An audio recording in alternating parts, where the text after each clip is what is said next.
कभी कभी ऐसा होता है ना कि एक बहुत बड़ा मौका हाथ से बस इसलिए निकल जाता है क्योंकि हम सोचते हैं अरे ये काम कल कर लेंगे। आज हम एक ऐसी ही कहानी को समझने की कोशिश करेंगे जो हम सभी से जुड़ी हुई है। ये कहानी है टालमटोल की और उस एक सवाल की जो शायद सब कुछ बदल सकता है, आज ही क्यों नहीं। जरा सोचिए, एक ऐसा सुनहरा मौका दरवाजे पर दस्तक दे रहा है जो किसी की भी जिंदगी बदल सकता है। लेकिन क्या हो अगर दरवाजा खोलने में ही देर हो जाए?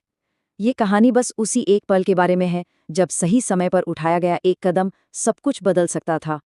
तो इस कहानी के सेंटर में कौन है? चलिए मिलते हैं हमारे दो मेन कैरेक्टर से, जिनकी कहानी हमें आलस और मौके के बीच की एक बहुत ही दिलचस्प लड़ाई दिखाती है। और यहीं पर कहानी का असली संघर्ष सामने आता है। देखिए, एक तरफ है गुरु जो अपने शिष्य के भविष्य को लेकर फिक्रमंद है, और दूसरी तरफ है हमारा शिष्य। टैलेंटेड तो है, पर उसकी सबसे बड़ी कमजोरी है कल करेंगे वाली आदत।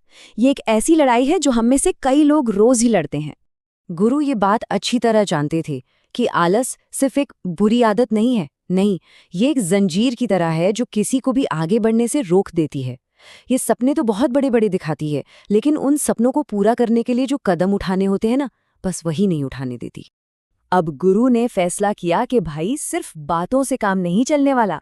उन्होंने एक ऐसा प्लान बनाया जो शिष्य के लिए एक इम्तिहान भी था और उसकी जिंदगी का सबसे बड़ा मौका भी। देखते हैं वो क्या था।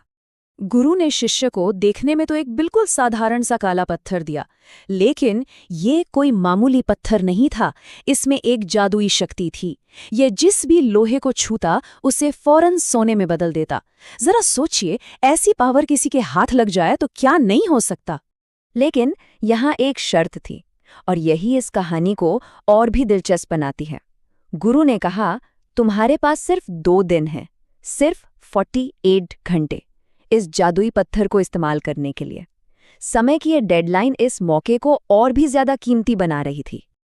अब शिष्य के हाथ में अपनी किस्मत बदलने की चाबी थी, लेकिन जैसे ही मौका सामने आया, उसका सबसे पुराना दुश्मन यानी उसकी टाल-मटोल की आदत, वो भी सामने आकर खड़ी हो गई। ये मौका और आलस के बीच की एक सीधी टक्कर थी। तो आखिर हुआ क्या इन 2 दिनों में? कैसे एक सुनहरा अवसर रेत की तरह हाथों से फिसल गया? चलिए देखते हैं एक एक करके के हुआ क्या। पहला दिन वो तो बस ख्याली पुलाव पकाने में ही निकल गया। शिष्य ने लोहा ढूंढने की जगह ये सोचने में पूरा दिन निकाल दिया कि उस सोने से वो क्या क्या करेगा। एक बड़ा सा महल होगा, ढेर सारे नौकर चाकर होंगे। मतलब वो फल के बारे में सोचता रहा, लेकिन बीज बोना ही भूल गया। और फिर आया आखिरी दिन। सुबह तो पूरा जोश था कि आज तो काम कर ही लेंगे, लेकिन अरे अभी तो पूरा दिन पड़ा है वाली सोच ने उसे रोक दिया। दोपहर के खाने के बाद सोचा थोड़ा आराम कर लेते हैं, और जब आंख खुली तो सूरज डूब रहा था। बस एक के बाद एक छोटी छोटी देरी ने पूरे मौके को ही खत्म कर दिया। अब वो घबराहट में बाजार की तरफ भागा, लेकिन तब तक बहुत देर हो चुकी थी। रास्ते में ही गुरु मिल गए। समय पूरा हो चुका था। शिष्य ने बहुत मिन्नतें की, एक और मौके की भीख मांगी, लेकिन जिंदगी में कुछ मौके दोबारा नहीं मिलते। मौका तो हाथ से चला गया, लेकिन इस बड़ी नाकामी ने शिष्य को जिंदगी का सबसे बड़ा सबक सिखाया। चलिए देखते हैं कि इस हार में जीत की कौन सी सीख छिपी हुई थी। उस एक पल के पछतावे ने शिष्य को पूरी तरह से बदल दिया। उसे ये एहसास हुआ कि उसका असली दुश्मन कोई और नहीं, बल्कि उसका अपना ही आलस था। और उस दिन उसने कसम खाई कि वो अब कभी भी किसी काम को कल पर नहीं टालेगा। तो इस कहानी का निचोड़ क्या है? आलस की जंजीरों को तोड़ने के लिए हमें 3 हथियारों की जरूरत होती है।